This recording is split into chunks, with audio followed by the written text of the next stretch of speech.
Hello dear students, आज की फिर एक जबरदस्त क्लास में आपको स्वागत है। आज की क्लास में क्या है खास, सबसे पहले मैं आपको इसके बारे में बताना चाहूंगा।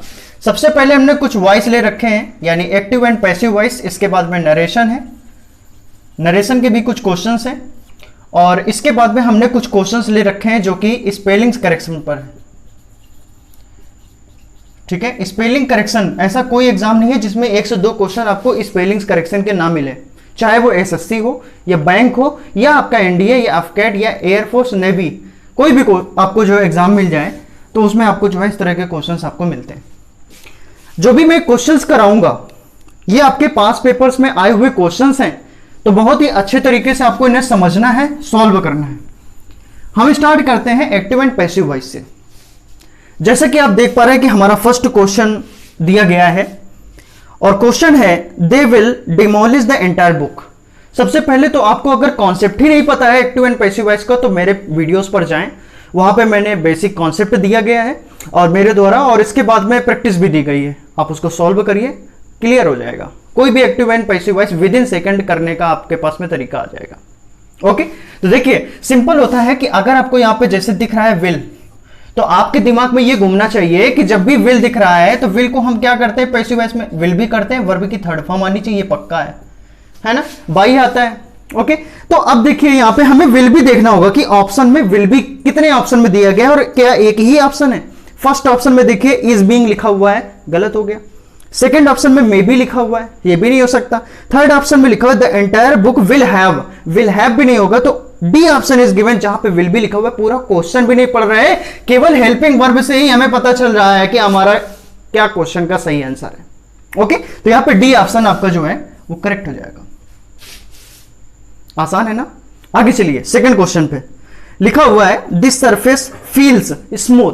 अब देखिए फील्स लिखा हुआ है, फील्स लिखा हुआ है, इसका मतलब ये प्रेजेंट इंडेफिनिट में होगा।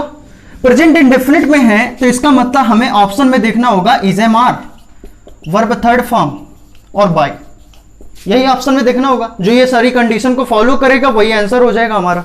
तो देखिए सेकंड में हमारा लिखा हुआ है this surface is felt smooth. Second option है this surface is smooth when it is felt, तो ये बिल्कुल गलत है ना, सेकंड ऑप्शन गलत है।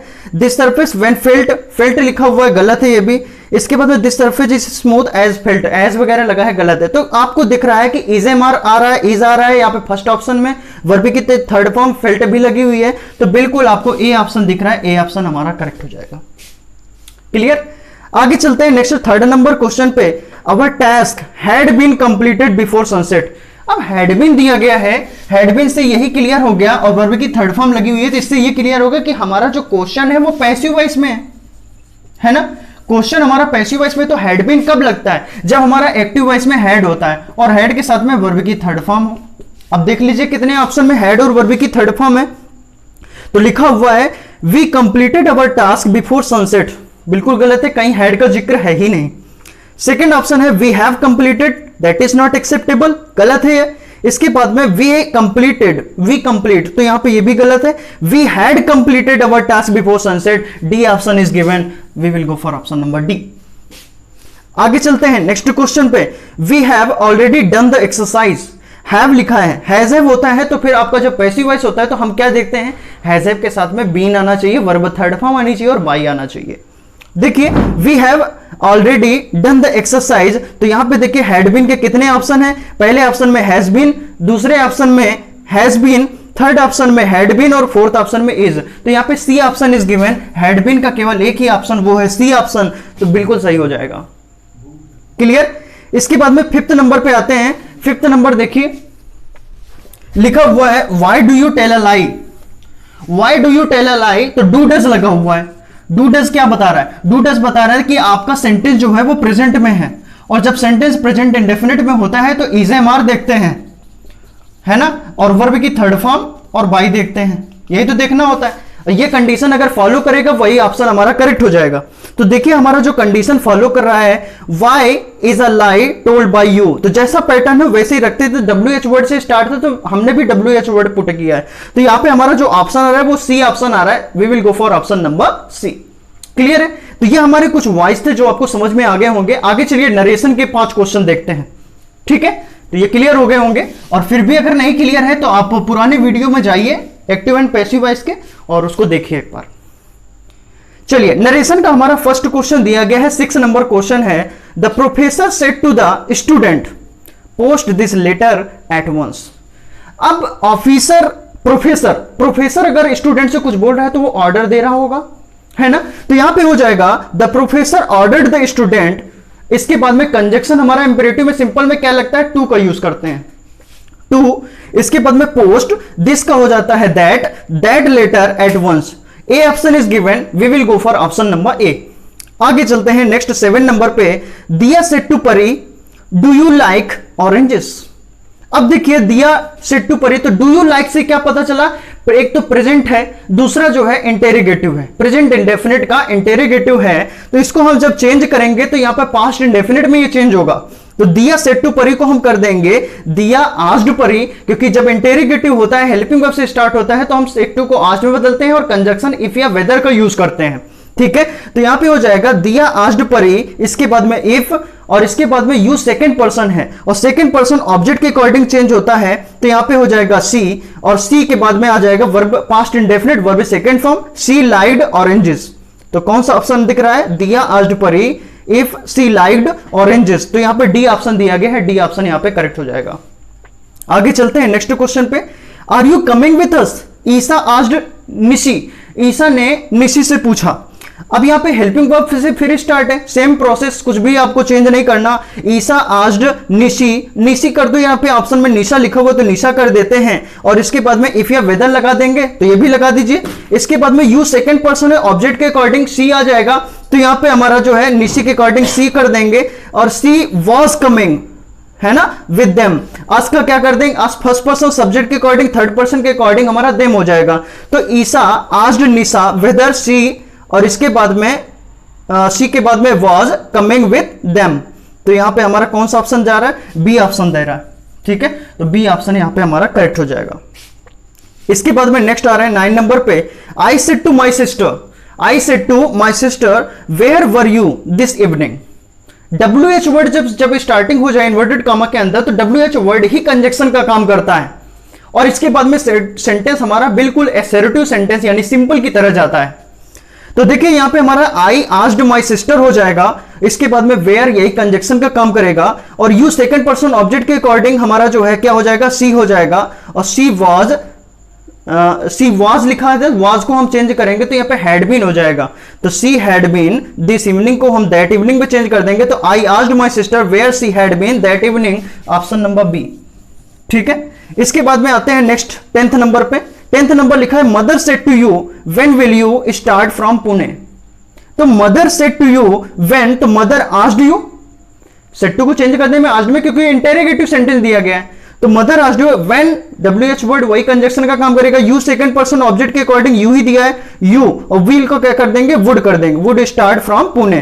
तो mother asked you when you would start from Pune, तो यहां पे देखिए हमारा कौन सा ऑप्शन जा रहा है, A option, we will go for option number A, okay. तो ये हमारे कुछ वॉइस थे, और इसके बाद में कुछ हमारे नरेशन थे जो कि आपने यहां पे क्लियर किए। अब आते हैं कुछ स्पेलिंग्स करेक्शन पे, ठीक है। स्पेलिंग करेक्शन के क्वेश्चंस देख लीजिए। पहला क्वेश्चन जैसे कि आप देख रहे हैं मैनेजेबल लिखा हुआ है, मैनेजेबल की स्पेलिंग क्या होती है, तो सबसे पहले आपको मैनेज आना चाहिए, MANAGE, और एबल लगा दीजिए, मैनेजेबल हो जाएगा। तो कौन सा ऑप्शन होगा, as you are able to see that here D option is given, that's why we will go for D option, तो यहां पे डी ऑप्शन हमारा सही हो जाएगा। आगे चलते हैं नेक्स्ट 2nd नंबर क्वेश्चन पे। 2nd नंबर हमारा क्वेश्चन देखिए, साइकोपैथोलॉजी दिया है, साइकोपैथोलॉजी दिया है, साइकोपैथोलॉजी को अगर हम सही करें तो सबसे पहले साइको की स्पेलिंग आनी चाहिए PSYCHO, ये होता है साइको। पैथोलॉजी की स्पेलिंग आपको आती होगी, तो क्या होती है PATHOLOGY, ठीक है। साइकोपैथोलॉजी, साइको का मतलब होता है मनो यानी दिमाग संबंधी है ना, मनोरोग होता है तो मनोरोग संबंधी, दैट इज साइको, ठीक है। तो साइकोपैथोलॉजी हमारा जो है स्पेलिंग सही हो जाएगी PSYCHO PATHOLOGY।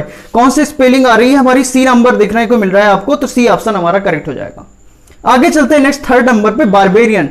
ये मेरा फेवरेट है, बहुत कराया है मैंने बारबेरियन, और बारबेरियन का मतलब होता है कोई भी पर्सन जो है वो अनसिविलाइज्ड है, यानी रस्टिक है, या फिर हमारा जो है वो पर्सन क्या है, देहाती है, रस्टिक है। तो यहाँ पे अब ब्यूकोलिक ऑप्शन हमारा जाएगा, सैवेज, वाइल्ड एंड बीस्ट बोल सकते हैं, बहुत सारे इसके सिनोनिम होते हैं, पूरी की पूरी सीरीज होती है, ठीक है। तो बारबेरियन की फिलहाल हमें स्पेलिंग सही करनी है यहाँ पे। तो बारबेरियन की स्पेलिंग जो होती है BARBARIAN, ठीक है, डी ऑप्शन हमारा यहाँ पे करेक्ट हो जाएगा।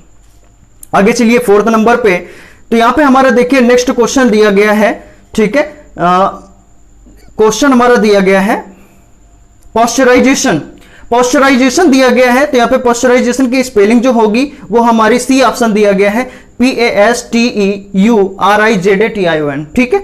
थोड़ी सी टफ स्पेलिंग है, देख लीजिएगा थोड़ा सा इसको, सी ऑप्शन एग्जाम में आया हुआ वर्ड है। आगे चलते हैं नेक्स्ट 5th नंबर पे। न्यूमोनिया दिया गया है। न्यूमोनिया देखिए इतना ऐसा वर्ड है ये, न्यूमोनिया बहुत सुना है हमने, लेकिन जब बात आती है स्पेलिंग की तो एक बार हमें सोचना पड़ता है न्यूमोनिया की स्पेलिंग क्या होगी। तो डी ऑप्शन हमारा करेक्ट है यहाँ पे, PNEUMONIA, ठीक है, डी ऑप्शन यहाँ पे करेक्ट हो जाएगा, ठीक है। तो ये हमारे 5 क्वेश्चन जो थे वो स्पेलिंग्स करेक्शन पे थे। कुछ स्पेलिंग्स मैं आपसे पूछ रहा हूं और नॉर्मली हम गलत कर देते हैं, बहुत आसान से वर्ड हैं जिसमें हम गलती करते हैं, मिस्टेक कर देते हैं, ठीक है। सबसे पहली स्पेलिंग जो गलती की बनती है वो होती है ग्रामर। आप हम यहां पे ई कर देते हैं और ई कर देंगे तो गलत हो जाएगा। देखिए ग्रामर की जो करेक्ट स्पेलिंग होती है वो होती है GRAMMAR, ओके। इसके बाद में जो सबसे ज्यादा गलत होने वाला वर्ड है वो है आपका गवर्नमेंट। तो गवर्नमेंट होता है, एन लगता है, कुछ लोग एन नहीं लगाते हैं और क्वेश्चन हमारा गलत हो जाता है, गवर्नमेंट होता है। इसके बाद में कुछ और वर्ड में लेना चाहूंगा, जैसे कर्नल बोल दिया, ओके, कर्नल बोल दिया।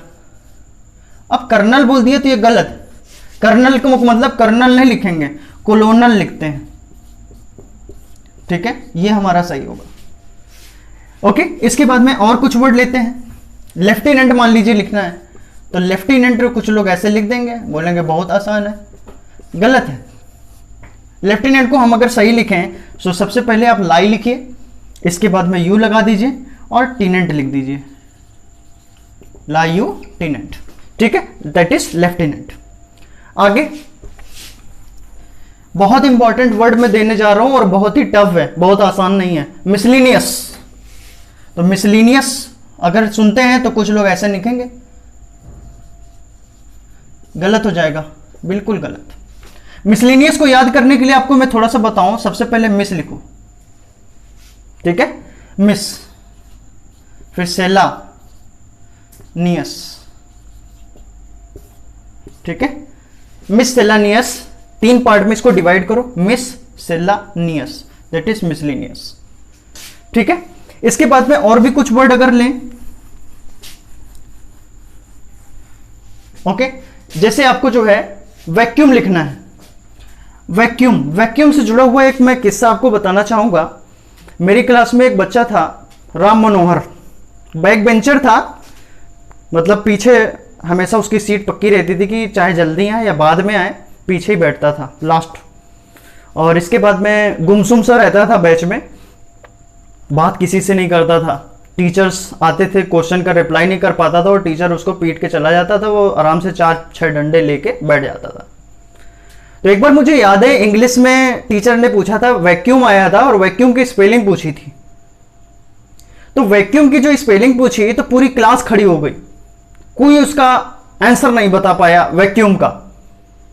और पीछे से पता नहीं कहां से हिम्मत करी राम मनोहर ने, और राम मनोहर ने उसकी स्पेलिंग बिल्कुल सही बता दी। तब से शॉक्ड हो गए और इसका तब से आज तक मुझे वैक्यूम की स्पेलिंग याद है। चलिए मैं आपको भी बता देता हूं, वैसे आप ये सोच रहे होंगे जो कि गलत है, ठीक है। वैक्यूम की जो स्पेलिंग होती है VACWM, ठीक है, VACWM, ये हमारा वैक्यूम होता है, ओके। तो आई होप ये आज की प्रैक्टिस आपको पूरी तरह से समझ में आई होगी। आज की क्लास में बस हम इतना ही रखते हैं, नेक्स्ट क्लास में कुछ और नए कंटेंट, कुछ और नए वीडियो के साथ में मिलते हैं। जय हिंद।